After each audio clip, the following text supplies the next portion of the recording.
Welcome back to another episode of Let's Turn This Box Truck into an RV. It's Tuesday, September 5th, and I've got the week off, and so I'm hoping to make a little progress.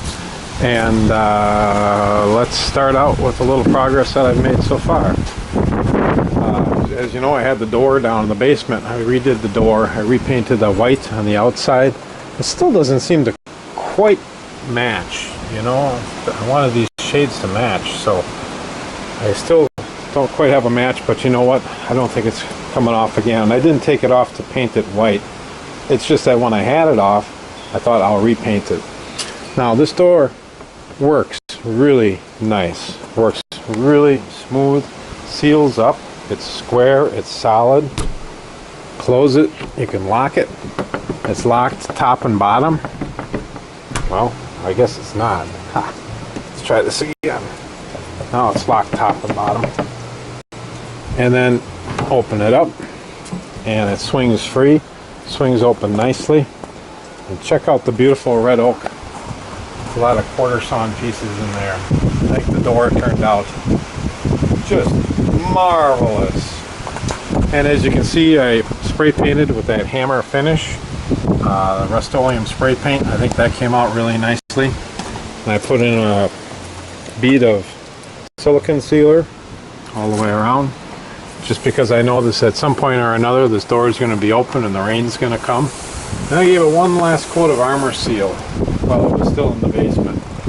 So it's got about 5 coats of armor seal on it. So the door turned out just great, other than the fact that it weighs, I bet you 80 pounds, weighs a ton. I also spray painted the inside of the door here, as you can see, and I came along and I sprayed in here the door jamb. Now this is still a 2x4 with a little plywood, and that's going to show, but it's painted the same color, so I think it's going to kind of blend in and hopefully disappear all the way around. And then I've got that beautiful black walnut trim that's going to come right flush here.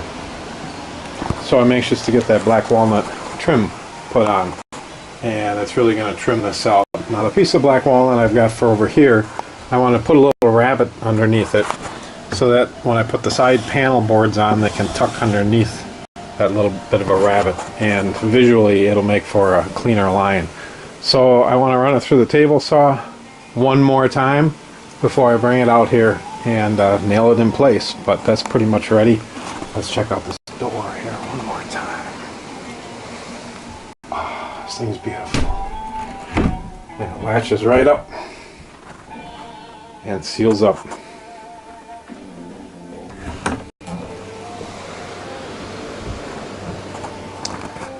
So I'll show you something else here. Turn the radio down. I've been contemplating what to do up here for a light fixture in the great room. And I finally have a concept, and it involves some black pipe. I went to Menards yesterday and I picked up a whole bunch of black pipe fittings, and my plan is to somehow, some way, turn this into a light fixture. I ordered some MR11 LED bulbs. They're 3.5 watts a piece, and somehow I'm hoping to get those bulbs in these 3 pipe fittings and turn this into a little bit of an eclectic light fixture. You know, it's got a little bit of an industrial look. Crystal keeps saying, you know, you need a theme for this project, and you know, she's right, but the theme is just things that I like, things of interest, like these road signs. I don't know if they're going to stay, but you know, when you come in here, you can't ignore them. You know, they make a statement. And then I want this high-end luxury hotel with lots of plush woodwork look and feel. And that's kind of the base layer. Has to be a very nice hardwood oak, kind of high-end, like, again, nice hotel room. So I don't know if this is going to fit in with the quote-unquote style or not, but I think it's going to make for a little bit of a conversation piece and an interesting light fixture. So what am I working on next? I took the, let's swing over to this side. I've got this new box in here. This is much higher. It used to come up to just mattress height, so I kind of doubled the height of it I put the top loosely back on. You can see the back side's actually made from the front and the back from the original box. But I got this varnished and finished, a couple coats of Armor Seal on it. So that's quote-unquote done. I don't know if I'm going to keep that top or not, but the bottom part's done. There was one on this side. I took it out. As you remember, this is going to be my heat vent. The heat's going to come up here and it's going to come into that box. And originally I was going to have the heat come out the top of the box. And then I put a topper on last summer that looked like this, and I thought, well, maybe I can cut some slots in here, and instead of the heat coming out the top, the heat will be forced to come out the front. And that way I don't have to have holes in the top that things can fall down into. It'll be a little more concealed, and it'll make the top then useful as a bar top or a countertop to put a cell phone or clock or whatever. So I took this whole box out and I glued a piece of oak to the front of the plywood just on the top so that it's got a little more of an oak finish to blend in.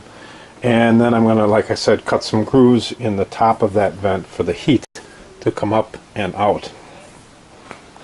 Speaking of heat, there's going to be two hot air ducts. One comes up this way, the other one comes out this side, and it's going to come out this hole, make its way back here, and come out back there. And then the cold air return is this whole box. So I need to somehow find a place for cold air return, and the answer is going to be right here. And that's what I'm doing next. Is I'm going to cut a slot here so that the cold air comes in here, and then the hot air blows out towards the front, and the hot air also comes out over the bed. So that should make for some nice circulation. Should make for some nice circulation in here. Also, one more thing to show you. I got a lot to show you. I did a little work on the electrical here, and I'm going to unplug this light so that you can see this. And I'm going to close this door.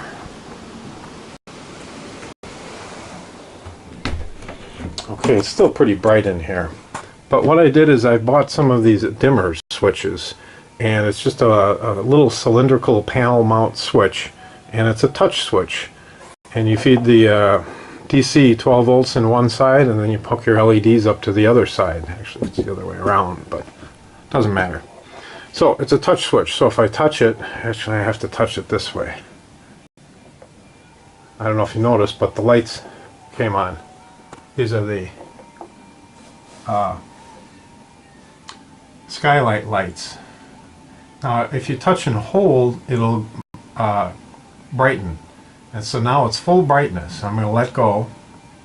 And now touch and they're off, touch, they're on. Touch, they're off, touch, they're on. Touch and hold, they go down and dim. And whatever the level they were dimmed at, that's what they come back at when you touch it. So it's a really nice switch. I'm happy with how it works. They're rated at 3 amps, and I've got probably 3.1 amps or so coming in here. I should probably measure it at full brightness. So I'm right on the edge, so hopefully they'll hold up. They're not cheap. They're, what I pay, about $17 I think on eBay. But I bought about 4 or 5 of them now, and this is the first one I've hooked up out here. It's still only hanging here as a test, but my plan is I think I'm going to put them on the cabinet here, put a couple of those touch switches, one to control the back window, one to control the skylights up above, and then I'll have a few more of those switches scattered around for some under cabinet lighting on both sides, and then I'm going to need a switch for this guy someplace. I do have a switch wire coming down to here. I don't know if I'm going to use it or not. The switch wire I'm not going to be able to use with this style switch because I've only got 2 conductors that run from the fixture down to the switch, and these switches, as you can see, require 4 conductors, power coming in one side and load on the other side. And I tried doing a common ground to see if I could get away with 3 conductors, but you can't. It doesn't work. You have to hook up 12 volts to one side and put your LED load on the other side. So I've learned a few things. I could put some other type of analog dimmer here or something, if I even want the light switch there for this light. I'm not quite sure. So that is more than enough for today. I hope you enjoyed. Until next time. Oh, Duke, he wants to be in the show. Oh, bring a Frisbee then.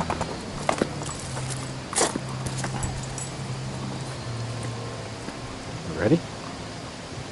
Hi. Okay, that one was a little low. No, maybe next time.